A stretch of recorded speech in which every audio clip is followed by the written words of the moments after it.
എല്ലാവർക്കും നല്ലൊരു ദിവസം ആശംസിക്കുകയാണ്. എല്ലാവർക്കും സുഖമെന്ന് കരുതുകയാണ്.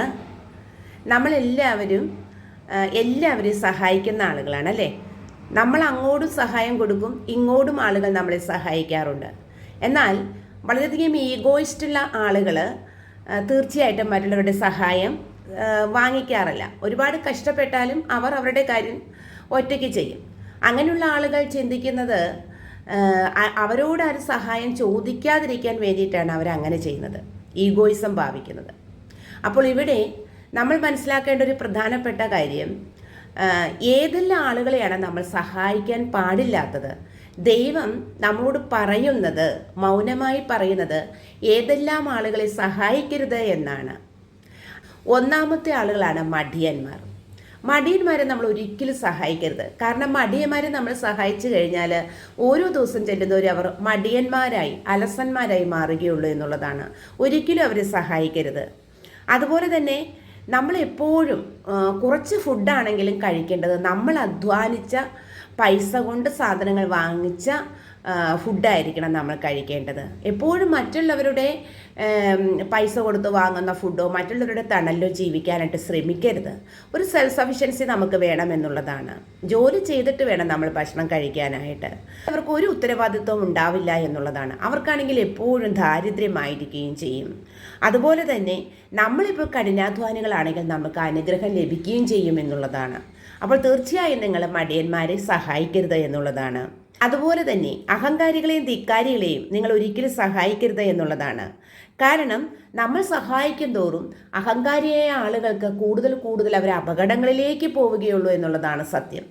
കാരണം അവർ എപ്പോഴും അവർക്കൊന്നുമില്ല അവരുടെ കൈവശം, പക്ഷേ എനിക്കെല്ലാം ഉണ്ട് എന്നവർ ഭാവിക്കും എന്നുള്ളതാണ് ാണ് പക്ഷെ സത്യത്തിൽ നമ്മൾക്കറിയില്ല അവർക്കൊന്നും ഉണ്ടായിരിക്കില്ല.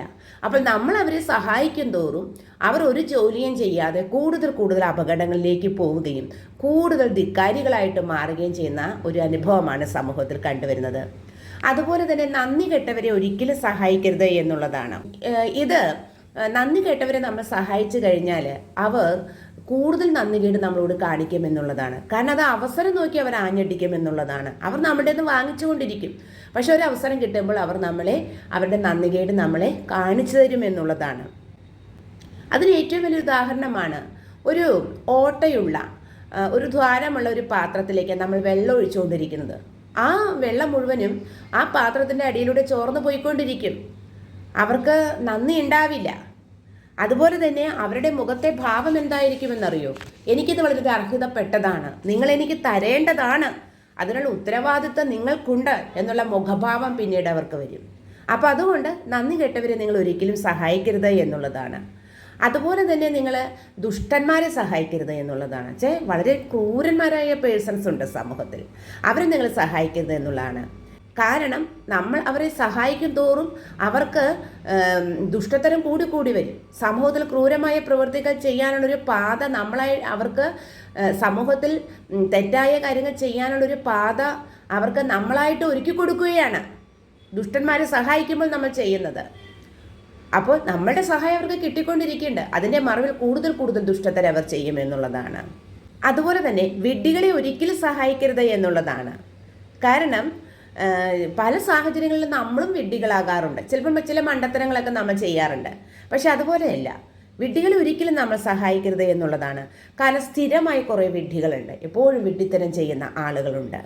അതായത് ഈ വിഡ്ഢികളെ നമ്മൾ സഹായിച്ചാൽ നമ്മളുടെ സമയം പോകും എന്നുള്ളത് തന്നെയാണ്. നമ്മുടെ പൈസ നഷ്ടമാണ്, നമ്മുടെ പണം നഷ്ടമാണ്, നമ്മുടെ സമയം നഷ്ടമാണ്. അതുകൊണ്ട് ഒരിക്കൽ പോലും വിഡ്ഢികളെ നമ്മൾ സഹായിക്കരുത് എന്നുള്ളതാണ് ദൈവം നമ്മളോട് പറയുന്നത്. കാരണം അവർ സഞ്ചരിക്കുന്ന പാതയിൽ നിന്നും അവർ മാറാൻ തയ്യാറല്ല. നമ്മൾ പറയുന്ന ഒരു കാര്യങ്ങളും കേൾക്കാൻ അവർ തയ്യാറല്ല.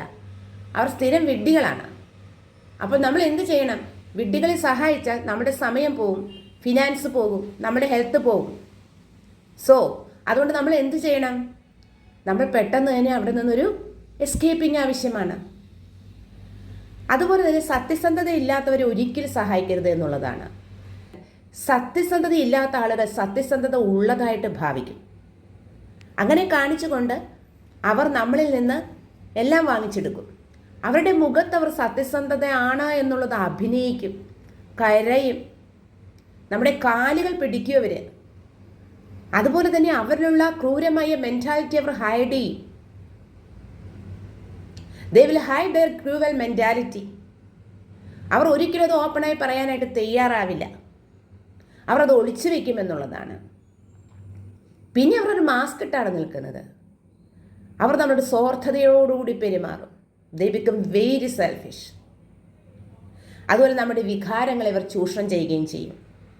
ദേ will exploit our feelings and our emotions and exploit our health and mental power and our wellness and truthfulness.